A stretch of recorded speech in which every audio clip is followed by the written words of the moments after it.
Just ahead on American Sunrise, it's finally over. The House votes to end the Schumer government shutdown, and President Trump signed it.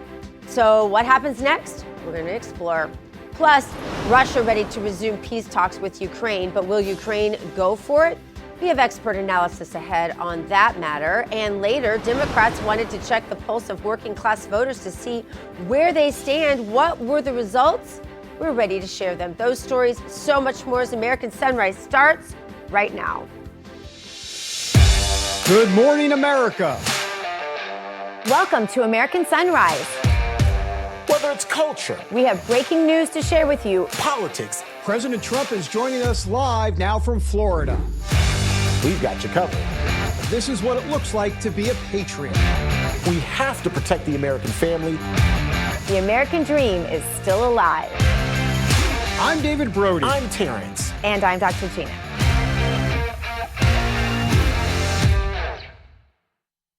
Good morning, everybody. I'm Dr. Gina. We are live with you from the Palm Beaches. Let's bring in David Brody. He is out there in the swamp, and Terrance Bates in our Denver newsroom. Good morning, guys. No more pennies. I mean, I'm devastated. I am actually a bit. Taps, please. Anybody taps? Oh, okay. So since we're It rains. Pennies from heaven. Oh, very nice. That's much That's better very than nice. taps. a penny for your thought, anybody? So look, since we're talking about the penny, who still carries cash? Like, seriously, I can't think of the last time I carried cash or change on me. I do everything with a card. I don't think I know anyone who still carries cash or change. Do you guys see? And maybe it's just me because I'm cheap and broke. But yeah, I can't think of anybody that still carries cash or change. No, I carry cash. Gina, what about you? I carry a wad of hundreds everywhere I go. No, but actually, no. I do carry cash. Yes. Do I you? carry Okay, cash, I don't. especially during season for tips, because it's very important to me that every bathroom attendant, every waiter, every valet, everybody gets a tip. I love, love, love tipping. And my husband, he's kind of, I mean, I don't know. I'm ADD too, so I'm not like saying anything bad about that. I'm worse actually ADD than him. But he just kind of, he's very in his head a lot. So he forgets. And then I just see these sweet ladies standing around like doing their best at their job, and I just can't wait to make their day with a tip, right? So That's nice. I carry around cash all the time to make sure I have tip money. But it's not pennies. Nobody wants that. Definitely doesn't make their day. There were 300 billion pennies in circulation now. Each penny costs 4 cents to make. That's why President Trump decided to say, because Smart. he's a businessman. And if it's costing 4 times as much to make them, let's stop doing it. I think it's a good call. I wonder how much nickels are to make, though, and I wonder when those are going to, because like if a penny's 4 cents, then how much? Because nickels are bigger and heavier, right? So, like, I don't know. But it'll be interesting to see, what this means. Like, will they, 14 cents to make a nickel? Is that what you just said in my ear? Pierre? Yes, it is. Wow, It's 14 cents. 14 That's cents right. to make a nickel. All right, President Trump, get on it. No, this kind of waste we do need to put a stop to, don't you think? No, absolutely. And since we're into making sound effects, President Trump also saying on the government shutdown. In fact, he's even blaming Democrats. You like that? Yeah, he's blaming Democrats, saying they tried to extort the government. Check this out.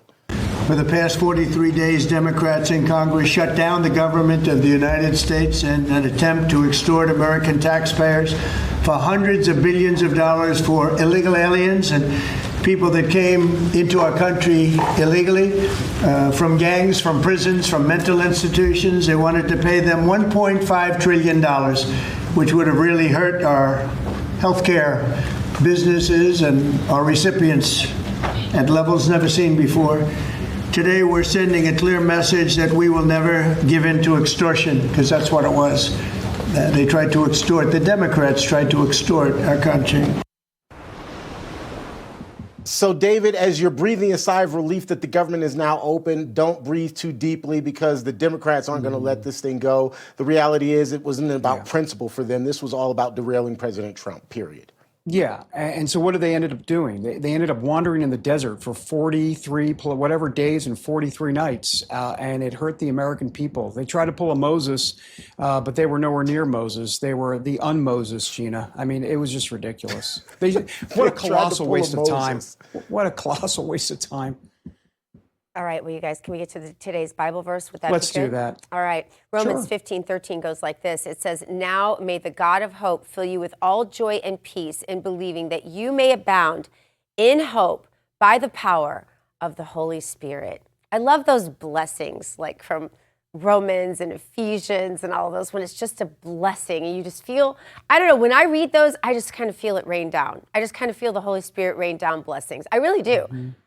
From the good book to the good news that the government will reopen, at least for now. Let's bring in GOP strategist and the host of the 13-minute news hour, Bobby Eberle. Bobby, what was your main takeaway from this shutdown? And I guess more importantly, at least to bring us up to date and make it feel modern, because I'm kind of tired of talking about the shutdown, to be honest. What do you think we're going to see going forward? What's the reality of this? And are we just going back through all of this again in January?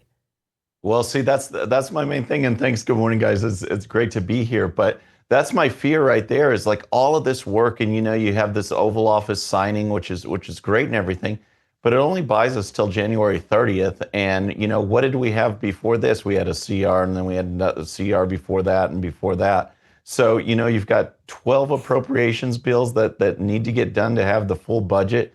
They got 3 of them done actually with this extension as part of the package. So a little bit of work is getting done, but mostly it just showed that the Democrats had no position.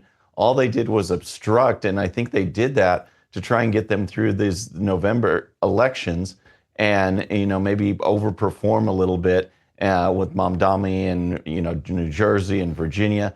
But as far as the American people, I mean, everything that they claim to support was in our bill, was in the clean CR. I mean, we funded SNAP. We funded all the important programs. All you had to do was sign on board, and they didn't. Maybe they thought it would be some political gain, but really it's the American people who lost, and hopefully they'll see that going forward. Bobby, let's talk about the other big news out of Washington, the Epstein files. There's the CNN headline. It's been everywhere. Johnson, as in the Speaker of the House, says the House will vote next week on this push to compel the DOJ to release all of its Epstein files. This is that discharge petition. They got the 218 votes. They had 4 Republicans to do it. Right. Nancy Mace, Lauren Boebert, MTG, and Tom Massey. I'll be honest with you. Let me just give it to you straight up. First of all, I agree with President Trump that the Democrats are playing politics here. I mean, that's obvious.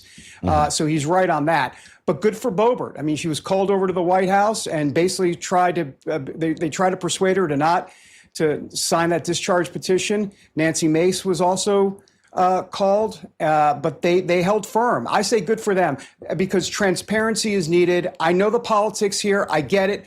But overall, more transparency is always a good thing. That's the way I see it. Yeah, well, I'm with you on this one, David, because, it's like, I wish all of our Republican House members would have signed on board. This is something that I've commented on month after month after month. And after the election, one of the big things, one of the reasons that we were able to win so big last year was because of this whole idea of dismantling the deep state, dismantling government, transparency, power to the people and not the ruling elite. And Epstein seemed to encompass all of that. And let's tear it down. Let's be transparent. Let's pull off the curtain and see who's involved and have some prosecutions and justice for all of these women that were trafficked and abused. That seems to be lost in this picture of who's on the list and who isn't on the list. So I was hoping to see a lot more Republicans sign on board. It's great that this is happening. And I just want it out there. I want people to know, the vile people that perpetrate this and have some punishments. Bobby, this Epstein case and the way that Democrats are going after it is emblematic of what's likely going to happen over the next 3 years, as really the whole goal of Democrats is to put egg on President Trump's face, or at least to try to. Right. How do Republicans get around this so that we can really have these next 3 years of some real substance in terms of governing? Yeah, I think there's a number of things. One of them is that we have to, like, when we came in and when Trump came in the second term and we had this Doge mentality, that was, hey, we're going to look for waste, fraud, and abuse. We're going to put government back to serving the people and not the people that are there, the Beltway, the establishment. We need to get back to that kind of mentality, because that is what brought the middle, that is what brought the younger voters, the ones that seem like government doesn't represent them, that they don't have a chance at the American dream. Well, when you have leadership that says, hey, we're going to just, tear this down and build it back up the proper way, that was a motivating message. That's what got voters out to the polls. And we need to keep doing that. We need to show them that, hey, we do represent middle working class America. We understand the affordability. I mean, the average age for a first-time home buyer is now 40 years old. That's not, the 25-year-old starting a family, having a kid, and buying a home anymore. And that was always the American dream: get out of college, get married, and start that family and get a home.